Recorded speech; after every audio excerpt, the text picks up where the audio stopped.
Okay, it's time. Mischief. Oh, yeah. Good morning. Keep it for a while. Yeah.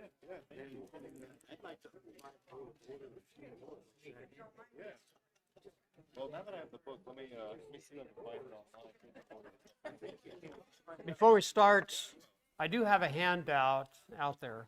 You'll see there's quite a few pages. This topic has a lot of material available.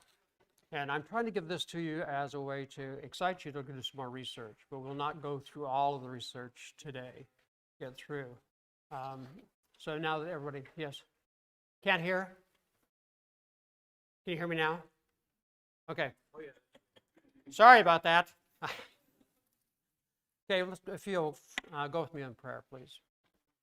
Father, thank you so much for the time we have to go through your word, the insight that your Spirit gives us. Dear Father, help me that I speak your word. Not mine, not things on the outside, but your word. Thank you for a time that the elders have given me to present this information to the congregation. Thank you so much for all that you've given me. We pray in Jesus' name. Amen. Now, obviously, the topic is pagan influence. So we're going to look at the pagan influences and what we have in the world, and there's exhaustive information out there.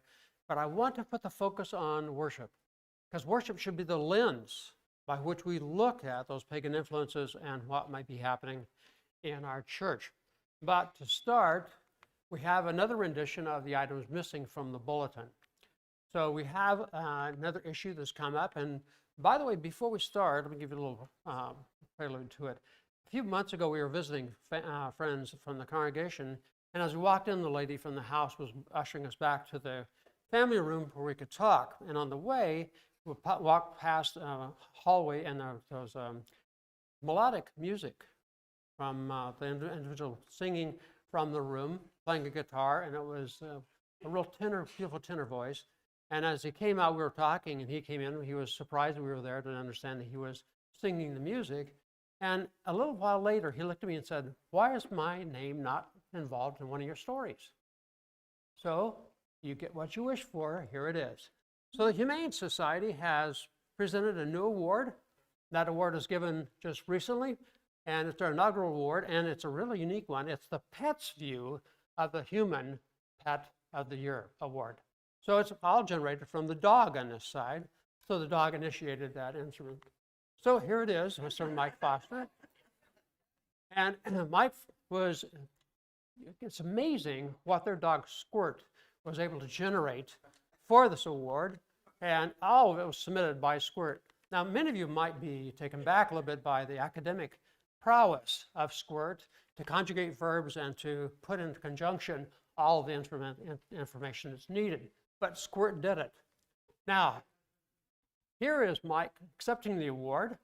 You'll see that he was all dressed up. Now, this contradicts many of you that said that Mike can never fully clean up. The Humane Society has been reduced in funds, as most nonprofits had, and they wanted a real big trophy to honor Mike, but they didn't have the funds. But Squirt came up with alternatives. So here are the alternatives that Squirt had. Now, the first one, Cheryl, that's the one that has the lettering on it. So this is the first one that Squirt had. So go ahead, and Mike, and open that and then raise it up so everybody can see it.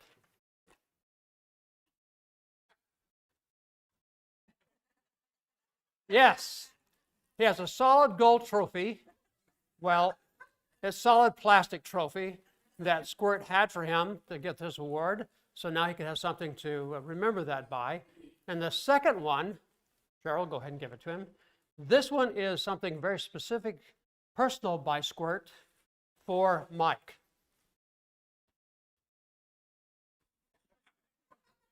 Yes, Mike has his own chew toy. Now, there are three questions raised here. Is there a problem with the chew toys right now? As who has ownership? That's number one. Number two is, you can see up here, is that something that Mike wears around the house when no one can see?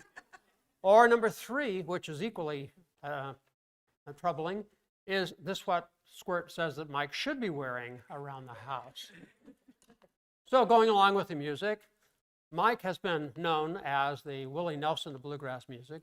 You could see they look like identical twins, especially the hairstyle. In fact, there is a rumor that they were identical twins, and Willie was pulled out from the maternity ward at the birth, but that's another topic for later. So Mike is going on this tour. He's got band members, and so Squirt wanted to go too. And so I went back to the research on what Squirt was doing before this, and here's the band Squirt had. Now, Squirt is the one in the sitar, and the rest of his brothers are on the outside. Now, some of you may remember some of the music back a few years ago called The Squirt and the Squirtettes Litter. So not everything is going as planned, because now you can see that's not bluegrass music. So Squirt's had a history of rock and roll, and here Mike has a history of bluegrass. Things are not working as planned. Here is Squirt in his prime. This is that rock star diva that he has. And so now he's going back to the old school band, and that's where he's going to the title of the group they're going before they go on tour. And he's going back to where he made his fame and fortune in the Fractured Fairy Tales from the 1960s. So since we know who's the adult in the story, which you can see here on the screen, it's going to be going through his influence as to the name of the band. And so he's going to call it Mr. Peabody and his boy Sherman Band. Mike, nice retro picture for you. So anyway, you get what you ask for sometimes. Mike, I hope you're pleased. Oh, I do. So let's get into this. So we have the pagan influences, and they're replete. When I hear people say that they're going to get rid of pagan influence, I say, good luck. But we don't want them in the church. We definitely don't want them here. So when we talk about pagan influence, we naturally flow into this word called idolatry. So let's look at it. Webster has an interesting way of looking at idolatry. It is the worship of idols or something else, excessive devotion or reverence. And that's what I have in your notes highlighted, because it's a reverence. It's not just a belief or acknowledgement, it's an action and a zeal that's associated with it for some person or thing. Now, if we look in the Bible, most of those are idols. They're molten idols or out of wood, because of the Asherah was wood carved for the female image. And they are representations of those deities. Now, I'll be honest with you, if you look back through the Bible, one that's here, I think it's one of the major ones, pride. We don't have an idol of it, but it's an influence that you see would cause problems throughout the Old Testament, New Testament, and is a problem today. But most of those are going to be idols in that sense. Now, we have two concerns to start with. The first concern is, obviously, we don't want Sun Valley to be invaded or be introduced to pagan influences in our worship. That term worship, again, is the lens we're looking at, and I'll get into that focus in just a second. But the second concern also is not to be like the Pharisees. We start instituting all these rules, which we can't function. So there's a balance in there, and the balance is going to be what we see in the Bible concerning these idols. So I want to shift a little bit here. It's fascinating for me. I was doing some research on this a few months ago. I ran across this blog that was posted in 2022. Two of the major researchers we have in the United States at the time. This gentleman was Stanford trained in medicine, did a lot of work initially in cancer research, and now is researching longevity. He has a blog, and he brought in this individual, Dr. Brooks, who's a Harvard-trained physician, not a physician, but a PhD, and he's looking at wellness. Now, you see happiness here. That's how he looks at bringing the camaraderie and efficiency back into businesses, which has been lost for the last few decades. So there are these two individuals. And what they found was, in this blog, they say humanity has 4 idols. 4 idols. So in this, he could have easily said desires, focuses, but they said idols, categorically, that are there. Each one, once that you start them, you cannot stop. You're focusing on that. That's that devotion we just talked about. And they said categorically, each one of these 4 has addictive capabilities, means that fervent desire to acquire them. So I'm going to give you the four and the sequence they gave them. I don't believe one is more important than the other. So here they are in the order. First is money. It is fascinating when we do research on money and the people that think about money, we assume that the billionaires are thinking about money solely, that to make more money, which they are involved in making more money. But the research shows that people that have less money spend more time thinking about money than the people that do have it. The desire to get it is inbred in our culture, but it is something we can use positively, but most of the time it's on the outside, it's a negative. The second one is power, but I want to focus on this term control. Before the pandemic, we had about 7 to 13% of the population was what we call control freaks. A few months ago, a new study was released. The study showed that 27% of the population had significant problems each day because of the lack of control in their lives. 27%. Equally, another 23% said that they're not catastrophically influenced by the control, but they are feeling it every day of their lives, the lack of control. So what's the lack of control? That's where our insecurities take over, and we try to control our lives because we don't have control in our lives, and then we try to control the lives of others around us. It is a serious situation that we have in the country. When you add those two up, that's 50% of the population. We consider them control freaks. Pleasure. This is out of Brooks' area, and it's not pleasure meaning happiness or humor or whatever. This is that self-indulgent happiness. I got to be in control of that happiness, or I've got to have it instantaneously. And that's another of the idols of the three of the four. The fourth one is fame. I'm going to do a little shift here in the fame and look at it just from the standpoint of social media. We have had a lot of really good research on the impact of social media on self-esteem and self-worth in this country. It has been a spiral downward ever since social media has hit. What do we have in social media that shows about the recognition? When somebody puts something on and posts it on social media, it's how many likes they get as to how much they're receiving response back. Or the second one is what? How many friends they have. All of it tied to that recognition. It is significantly devastating to see the impact on people's lives. And I'll be honest with you, those under 20 years of age really impacted here.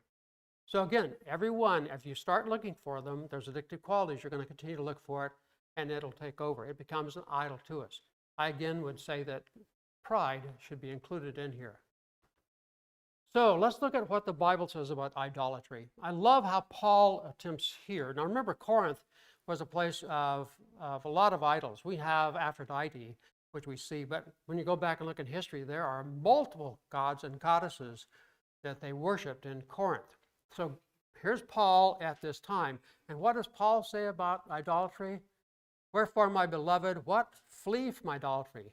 It's not stop and look at it. It's not stop and turn around. It's stop, turn around, and flee as fast as you can. Move completely away from it. Don't spend time there. That's just what Tia and Brooks said. You start something here, start looking for money, it's going to be your God. So be very careful with what you have. It's interesting because I use this term worship as the mirror or lens, because I used it because God used it. I remember the children of Israel were going through the desert, they were in the wilderness, and God is speaking to Moses, and Moses is then going to present that to the children of Israel. What does God use in Exodus 34:14? That is this: thou shalt what? Worship no other God. There's no gray area. When one goes up, the other goes down. What does he say in the New Testament? You can't serve two masters. What? You hate one and love the other. If one goes up, God goes down. There's no middle ground here. For the Lord, whose name is jealous, is a jealous God. We cannot have things coming in our life or accept things in our life that now we start to look at it and say, God, this is going to be better because we have that in our lives. Now, there are other translations. There are a lot of other words for worship in the Bible, but I'll take a look at these three translations as well. Have no other God before you. That doesn't leave very much room for error there. are looking at it differently. The God's not going to yield glory to any other God. So there's either one or the other. And then Isaiah, do not follow another God. In other words, there's only one or there's the other. There's a choice we have. So be very careful of what we put our mind to. So let's look at what worship is. And I can't remember who was in class this last year that used the Shah and said that the people laying down, putting their head away. Glenn, I think you or Cub, one or the other, had that in the class. I thought that was fascinating because that's truly where it should be. There should be nothing in our body that's looking toward that, which causes the idol. That's the bowing down. New Testament is this word we have here. I would like to look at this term here because it means encounter. So we're going to use the Chisholm commentary here for a second. What encounter means. When you had a grandmother, I'll just pick mine. My grandmother lived on a ranch in the middle of New Mexico, and very seldom we got to see her because we lived in northern Arizona. So 6 hours later by car, we get over there. And I love my grandmother very much. So now I got out of the car, man, I was beelining 90 miles an hour to hug Grandma. When I hugged her, every cell in my body wanted to be part of that hug. That's encounter. That's the desire. That's the zeal that's there. So it means worship has an activity involved, but the real essence of it is what I talked about before, the reverence, that zeal, the focus that it's the only thing that I want to look at that's going to help my life. So we have a couple questions I want to raise here, and I want to answer them as we go along. Is it that a belief causes an idol worship? Well, true, and we see that graduated scale from the beginning of when the influence is there up until the time it becomes an idol, and we need to be careful. But I want to look at it from the biblical standpoint here and see about a belief and did it cause worship, especially with Jesus Christ. First is James. What happened there? The demons recognized Jesus Christ. They said categorically, we recognize that Jesus is the Christ. We see it later with Satan. Acknowledge the fact that Jesus was the Christ. And if we go a little further, one of the most comedic parts of the Bible, which I find, is when the 7 sons of the high priest are trying to kick out the evil spirits. And what did the evil spirits say? We know Jesus Christ, and we know Paul. Who are you? And they jumped him and attacked the 7 sons. All of those individuals, the evil spirits, the demons, and Satan, all recognize and believe that Jesus was the Christ. But categorically, there is not one recommendation or one reference that they worshiped him. So a belief can be there, belief of an understanding, recognition, but not into worship. So let's not get belief involved unless we get that graduated scale going up a little further. The other is, that's basically what I just said. So it's not part of worship, even if we believe. The second part here is, if it's in the Bible, and God talks about it in the Bible and reference it, then is it okay to worship it? Now, that's obviously the answer here is going to be no. We know that. But let's look on the outside. So we see 3 constellations here. The first on the left is the Ursa Major, that's the bear. And you'll see that the hindquarters and the tail are what we call the Big Dipper. The second one is Orion. You see that in the sky, the 3 stars that are in a row. The belt is easy to find, Orion. And the other one on the right is Pleiades. Pleiades is called the 7 sisters, or 7 sister stars. So you might say, well, Jack, what's that got to do with the Bible and the idols? Well, the reality is that it's mentioned in the Bible. Job here says, he, so who's he? God, is the maker of the bear, that's on the left, the Orion, that's in the middle, and the Pleiades and the constellations of the south. Now, many people have taken this and said, since God made it and God referenced it, it's okay for us to use that to bring life to a better point. Now, you might say that's the only time. Well, actually, there are 3 other references for the same thing within the Old Testament, and here they are. But does that mean that we can worship or try to use the alignment of the planets or the stars and where they're at as a way to help us in our life? And the answer is categorically not. It does not provide any proof, even though it's in the Bible, that we should be worshiping. In fact, there are 3 scriptures I put forward to you here that says categorically not, that astrology and astrologists are sinning. So we can see that some of the finer points here, or the beginning points of this idolatry, can be there but not be part of the worship or part of sin. Any questions so far? Okay. So now we get to the essence. So what's Christian worship? What is part of that? And where does this idolatry or the pagan influences and possibility of them coming into play? So we go back to Exodus 34:14. Who used it? God did. He used it to tell the children of Israel not to bring another idol forward, no matter if it's wood, stone, whatever it might be, or something in our own minds, not bring it forward. That's why I'm using it here as the lens, as that's what God gave us to use. So we need to define Christian worship to see if something is coming in from the outside world so we can block it off. So Christian worship is also the same as what you see, what Attila and Tia and Brooks said. It's an attitude, but it's also that zeal. We're going to see that mentioned in the Bible in just a second. So, what does it say in Matthew? The whole body, the whole being should be involved in the worship? Does that leave anything out? Whole means everything. We see a little bit further in Matthew that the heart should be fully engaged. Not the heart is metaphorically meaning not just this organ we have in the middle of our chest, but it's the zeal, the fire, the desire, the energy. So you can see when we talk about worship, we're talking about taking things from a very low belief area up to where it is the main thing in our lives. That's what we're trying to avoid. So it demands the same attitude that Webster put in, that fervence, that reverence. And that's where worship really is. So now we're shifting. So do we have pagan influences in life? And the answer is categorically yes. I hear individuals say we ought to get rid of all the pagan influences in life. Good luck. I don't think you realize how much, I didn't, how much influence we have from pagan references. And what we do in our normal life that are part of pagan references. So the question is, are we in trouble? Most of the answers are no. So let's look at this. So we should avoid, and I put that first in the first concern, we should avoid pagan influences, especially bring it into the service or our worship, which we have right now. So we can see that if we are in that state of mind, we should be looking at things on the outside and to find out what is pagan and not making sure that it does not enter in what we do. So what I'm going to tell you now is every part of our life is potholed with pagan references. You realize that every day of the week is named after a pagan god? What is today? Sunday. Worship of the what? Sun god. Tomorrow is what? Monday. What is the worship there? The moon god.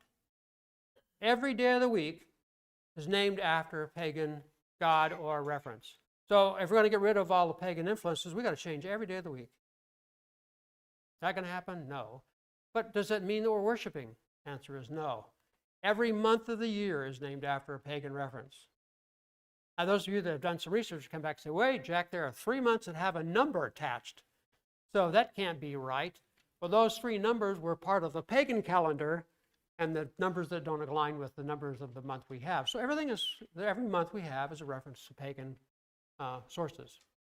So we're not going to change that, but we can limit what it is. Festivals, holidays, most of those have strong pagan references, and I'm going to go into 2 of them here, not all of them, 2 of them here, and see how one, although it was not meant to be pagan, is now becoming very pagan, and we need to watch out for it. So let's make it more personal rather than going through a broad stroke. The first one here is this date I have in front of you. That's my birthday. Now, there are 2 references you'll see. I was born about 10 o'clock on Thursday, August 5th, 1948. I have underlined 2 words up here. When I say that, and I have pride when I say that I was born on August 5th, 1948, 2 of those words have pagan references. Does that mean when I say it with pride that I'm worshiping those 2 gods? And the answer is absolutely not, unless I bring them in and they become my God. So those are 2 we have that are from the pagan gods. So let's look at Thursday. That's the first one. Now, there are 5 references as to why Thursday got its name.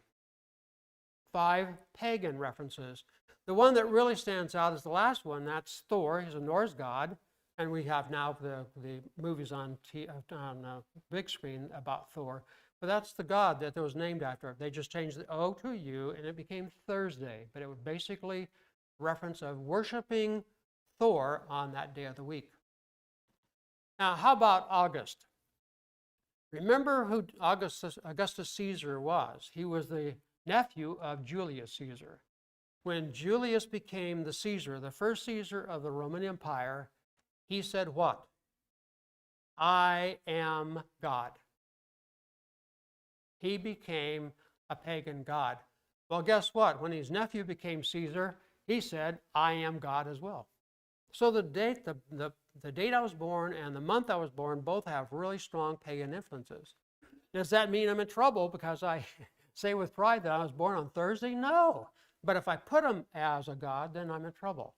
But you can see the influences we have just in our normal life with this. Questions to have so far with those? Because I'm going to get into holidays next. Okay.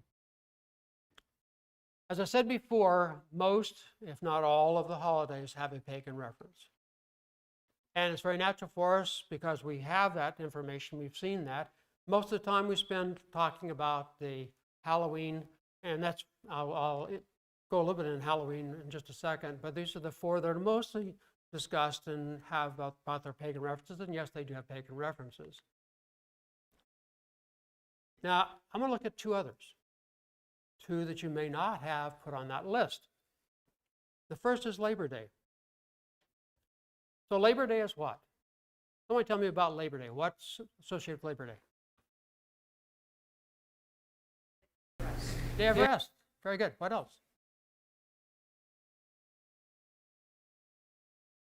Well, quiet wasn't one of the ones, but you can put quiet in there as well. Okay. Honor the workers and the work. There's actually 4. Let me get to those. It is the first Monday in September. Monday is the worship of what? The moon god. Now, I have a little asterisk after September. Naturally, we have October as the reference to ghosts and magic. That Halloween is on October, so October should be the big month for the ghosts. Actually not. If you look at pagan circles, September is the month for ghosts, magic, and lore. Now you might say, Jack, you spell magic wrong. It should be M-A-G-I-C. M-A-G-I-C is using the spells to get things that you want in life. This M-A-G-I-C-K is using the gods of the earth. Remember when you tap on the wood? That's the wood god. We're trying to alert the wood god so the wood god will help us. It's also Mother Earth and Father Sky. It's using the spirits that are inherent within life to work, to align our bodies with health or happiness. So that's where we're at. So we're actually, the September is the month of ghosts, not October. So it is a paid holiday. It is a day of rest. It is a day off. We don't normally associate that with pagan worships. But how did the 4 ideas associated with Labor Day come into the United States? It actually migrated from India.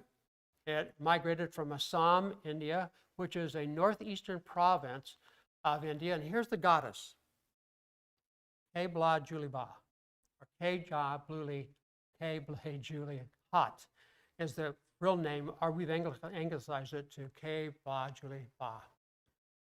What is she? She's the god of commerce, the goddess of what? Work.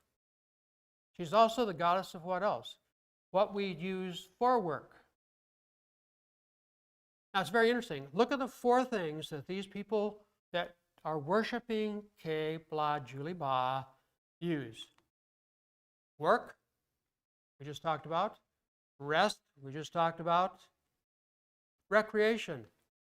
We normally take time off with family and friends. And prosperity. It was interesting last year, just before the newscast closed off, and I don't usually watch the news, we were watching news, and John Hook was on there and said, Listen, this is our holiday, and we should be out there referencing the fact that we have a chance to work, that we want to have the time off to get so we can rest, and we want to understand the country and its prosperity, and we should want to have time with our families. And I went, wow, those are the four exact same things that we have from the pagan worshiping of the same area. So we don't normally think about it, but let me ask you a couple of questions. That's all going into the worship. First question, what does America focus on? Same thing we just talked about. Second, how many of us take the day off? Does that mean that we are worshiping Kay Blay Julie Ba? No, we take the day off because we have a chance to take a day off. We rest. Do we take part in two of the themes? Categorically, when you look at people, they say that I took the day off, I rested, and I had time with my family or recreation. So two of them. Are we worshiping Kay Blay Julie Ba? The answer is categorically not unless we bring it forward. We don't want to bring it forward. We don't want to make this alive where we're worshiping. That's just the bottom line. Any questions there? Okay.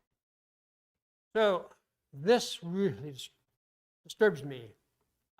The gentleman we have on the top is Major General Logan. Major General Logan was one of the generals during the Civil War. He was made in charge of the Army of the Republic, which means the head of the Army, or what we'd really call the Secretary of War, Secretary of State. 1868, he sent Order Number 11 forward, asking the government to look at creating a day in which that the people that served our country and those that died in our country would be recognized. Now, he's not the first one. 1830s in New England, they had that. But it wasn't until 1971 that Richard Nixon signed that as a national holiday. Now, we look at it and we say, this can't be pagan. So what was he asking? He was asking us to remember those individuals that served our country and died. What do? We put flags out. I put flags outside my house. We go to people that served the country and put wreaths or flowers on the graves. It's all part of a common understanding of the appreciation those individuals paid for our freedom. Yet, in the last 6 decades, the pagan influences come in and they go to the cemeteries on that day. They pray to the individuals that had died, hoping that the spirits will come back to life and guide them into a better lifetime. It is turning toward that pagan influence. That is, well, it just makes me really mad that happened. So we can see that the influences are not just in the past, the influences are coming in today. So we can see that our memorials or our days off have pagan roots. So if we're going to get rid of all the pagan roots, then we got to get rid of all our holidays. Are we in danger? No, not unless we make it part of our worship. Because that's what God said. Don't worship. That's that lens, we're not getting that. Any questions about holidays? Okay. So let's make it more personal. So I'm going to ask a rhetorical question here. You don't need to raise your hand, but all would be involved. How many of you have been married? Next question. How many of you have been to a marriage? That doesn't leave anybody out. How much of our marriage traditions are pagan? Now, I'm going to give you 7. There are many more. Let's look at it. The first one is wearing a wedding ring. What do we hear in the wedding ceremony about a wedding ring?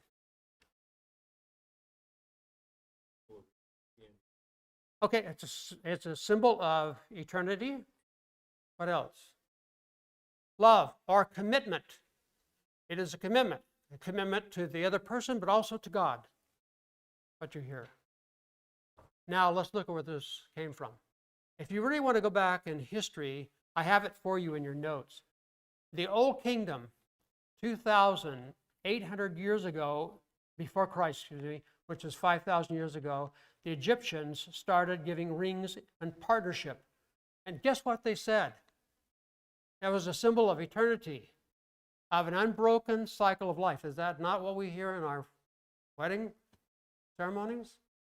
But does that mean it's something we worship? Then I have to take this off. Now, that means something more to me than that. But you can see where the influences came in. The Greeks and Romans copied what the Egyptians had, but it goes back 5,000 years. So let's look at it from another standpoint. We wear our wedding ring on the left hand. Now, other cultures have it on the right hand, and the gay people put it on their left, or their fingers, their little finger. Why is it on our left hand? Very good. It is what we call the vein of love. This was generated by the Greeks first, and the Romans copied it. What they felt was, let me give it here. What they felt was that this finger went directly to the heart. The reality, after we go with anatomy, these phalanges don't go straight to the heart. They actually go through the lungs to get reoxygenated, and then it goes to the body. None of them go directly to the heart. That's why we wear the ring on the left hand. Totally pagan. Does it mean it's wrong? No, it doesn't mean it's wrong. Let's go on a little bit further. The Middle Ages started in 500 AD. You'll notice why that the Middle Ages evolved, because the growth of the church was stagnated. More people things were being instituted in church rather than the Bible. And evil spirits became a major problem. The belief was that evil spirits worked in the lives and they would steal souls. The worst time, or the best time for the evil spirit, was when people were happy. The wedding feast was one of the happiest times in history throughout. Who's the happiest in the wedding ceremony? Who's the one that's focused on the most? The bride. So all of these things I'm going to show now were instituted so that the bride her soul was not stolen during the wedding. The first was a veil. They put the veil on because it would now confuse the evil spirit as to which one was the bride. Now, we don't use that, but the veil now is used from transferring of a single person to a marriage, and that veil is pulled over the top. The second is a bouquet. Now we have bouquets and flowers at the wedding. Why the bouquet? Well, actually, the bouquet didn't come in until Queen Victoria, about 300 years ago. Before that, it was spices, very pungent spices. Why? Because the flowers, the scent of the flowers or the scent of the spices would confuse the evil spirit, and he would not be able to see or feel where the bride was. Now, what we have with a bouquet, the female at the end of the bride, at the end of the ceremony, does what? She turns her back and she tosses the bouquet over the shoulder. And then the women that are single line up and they fight for the bouquet. Why this was instituted?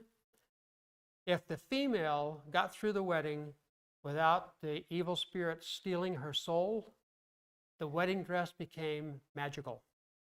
The people would rush her, rip the dress off, and take little portions of the dress home as a good luck charm. She turned her back and threw the bouquet because the bouquet was important, and she darted out of the room. That's how it was instituted.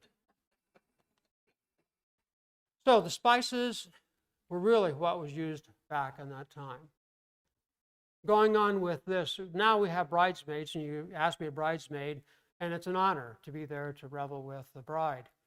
And that day, the bridesmaids wore the same dress as the bride. It was there because the evil spirits were going to be confused and would steal one of the bridesmaids' lives rather than the bride's wife's life. So we've all gone through now 4 or 5 of them. Let me give you one real fast one. Why does a father walk the bride down the aisle wedding? It's a transition. But it started because at the wedding, the dowry had to be paid. And the father wanted to make sure that he didn't give the bride over until he was paid. Why do we have ushers? Because they were surrounding the bridegroom until he paid. Part of tradition. Number 6, something we have in our lives, candles. We normally assume that candles became part of light in the home. That wasn't until just a couple hundred years ago. The light in the home was generated by the oil lamps. The candle was there to ward off evil spirits. So now we have a tradition in the wedding where you have to take the 2 candles, light them, and then you have what? 1 candle. It's a reference of 2 lives becoming one. A beautiful reference. But here, it was to ward off the evil spirits. And it transitioned into birthday cakes, anniversary cakes, etc. So on a birthday for our kid, we have the candles. Does that mean we're worshiping? No. But it came from a pagan reference. The last of these is hand fasting, and I find it fascinating because it's now coming back in our culture. How many of you, when you saw the wedding, what the people held hands? Why? Because it was a union. But the Celtic culture had what's called hand fasting. They would hold hands, and then someone would bring probably a very bright colored ribbon and lace it over the hands and put a bow on it. It meant that they were now bound. We get the term tying the knot from that reference. But it's highly Celtic, and there's a lot of other rituals that go with it. What I just read in an article a couple weeks ago is now this is becoming a major part of bringing back the Celtic pagan rituals with the hand fasting. So we can't get away from the pagan influences. They're part of our lives. And we're sure not going to get rid of these. I think they're beautiful traditions we have, but they came from pagan sources. So I'm sure that those 7 references brought back history for you, memories for you. I hope they're positive because that's what they should be. Does that mean that we're sinning? No. But they're part of pagan references. So let's get to the conclusions before I have the bell here that hits and get a little time for questions if you have that. Categorically, every part of our life are potholes where pagan references have been. Are we sinning because we are taking part of them? No. Remember, the lens has got to be the worship. Are we worshiping Him? Are we putting them before God because nothing else, either God or something else, is going to be there? And why I use the term worship is because that's what God said to Moses to tell the people of Israel to understand what idolatry means. They're going to be in your life. They are in our lives. We're not going to get rid of them. But we don't want to bring them into service or into the church as a reference. So again, the last time, why we teach and say things over and over is that about the 3rd time it starts to trickle into your mind. The 4th or 5th time it starts to cement in the mind. So here it is. This is my 5th time. Every facet of our lives has Satan or pagan references. Should we be fearful of sinning? Yes. But let's understand it's only an issue if we bring it in to where God now is lessened. That's it. So when you go to a wedding, don't get upset when they start holding hands. Or when they give a ring, or they talk about the ring being eternal. No.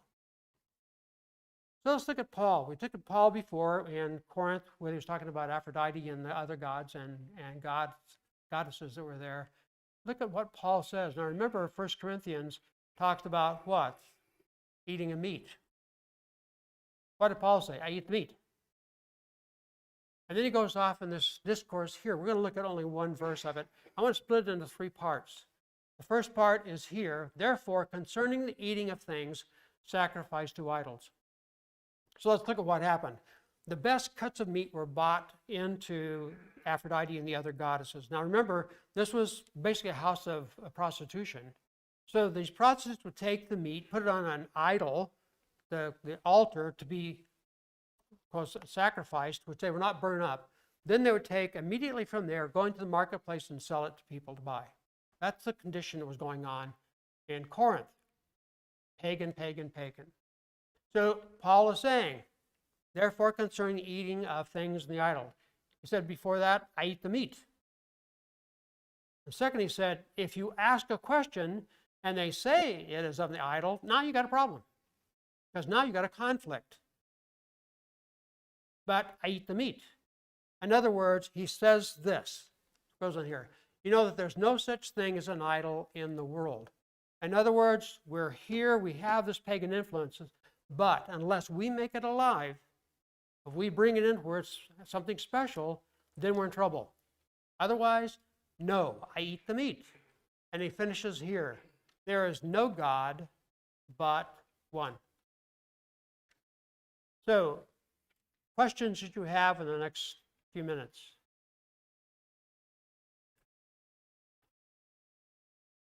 Okay, I would count that as a success.